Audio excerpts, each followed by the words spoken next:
Right, we also gave you updates on how electioneering is progressing in the US. And our correspondent Shubhendu is joining us from New York. Shubhendu, we've been telling our viewers about the war of words between Kamala Harris and Donald Trump. But you tell us, how is the election fever there picking up? We've seen how early voting has been witnessed in some crucial states, in some regions. You tell us, what do you witness there? How is the election fever picking up? At the heart of it, Preeti, it's a very, very tight race to the White House. And now we see the focus shifting to the swing states in particular. They were in focus for a long time, but in these last week, the focus is greatly on that. Philadelphia in particular is a state where the focus is Pennsylvania. Philadelphia is where the focus is by both sides. In fact, we see Barack Obama also putting in his weight behind Kamala Harris. There are concerns about the male voters among the black community if the entire support is going after Kamala Harris, which was earlier thought is going to take the Democrat far and wide. But whether that's happening or not, an assessment therefore came out that Barack Obama could in fact come out in greater support of Kamala Harris' campaign on the ground to a greater extent. And we see that as an important characteristic now. Those trends are coming up. The Democrats want to make sure that all sections of society, in fact, are putting their faith in Kamala Harris. But these last moment strategies also indicate towards the concerns that the parties have. Donald Trump, on the other hand, is also expanding his influence and the places from where he could get the support, even in blue states like New York, where I am at the moment. We see efforts by the Republicans, by Donald Trump to push for support. All right, Shubhendu, we've told our viewers how, Kamala Harris is seen leading nationally, but then there is a neck-to-neck contest between the two contenders in some states. Help our viewers understand the concept of swing states and to what extent can they affect the election result? To put it simply, swing states are the states that are going to decide the outcome of the presidential elections.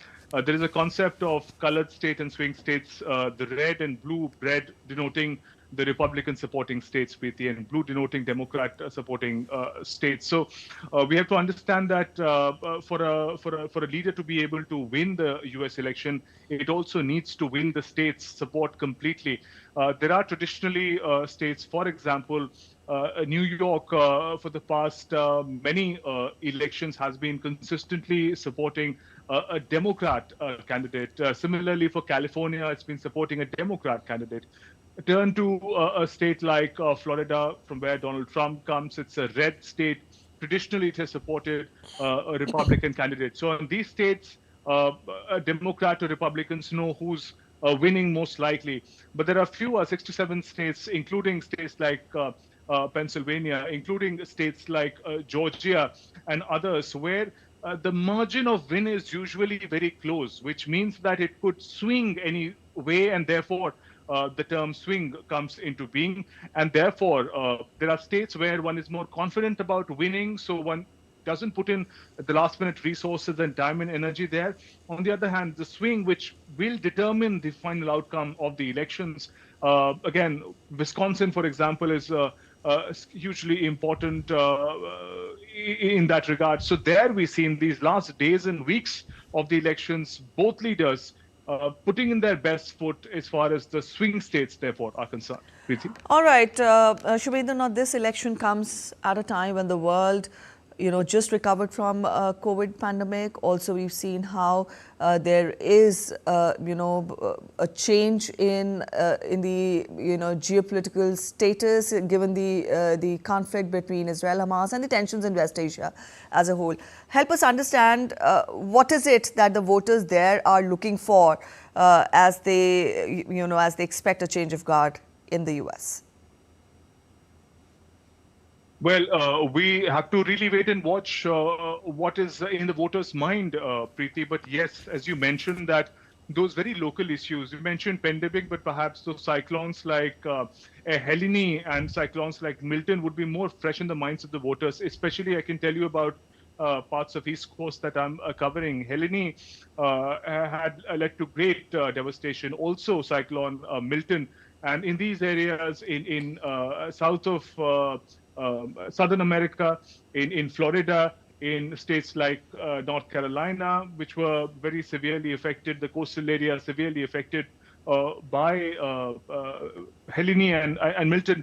There the concern is, which is going to be the candidate that can help the communities to stand up on their feet quickly and fast? What kind of resource allocation, what kind of priorities in terms of helping these communities to tackle with the immediate challenges concerned, those ride high. So in a similar way, there are different priorities that are affecting the voters. Foreign relations and developments also hugely important. Just earlier today in New York, outside of Met Museum, we saw some protesters, old senior citizens, who spoke about how they would like to support Kamala Harris because there is a Ukraine war going on, and they don't want to leave an ally alone in the conflict at such a crucial point. So we see a disparate group of motivations with the voters, immediate as well as national and international concerns that will finally determine who they're going to vote for. All right, Shubhendu, we leave it here. Thank you so much for joining in with those inputs and details. That was our correspondent Shubhendu joining us from New York, telling us more about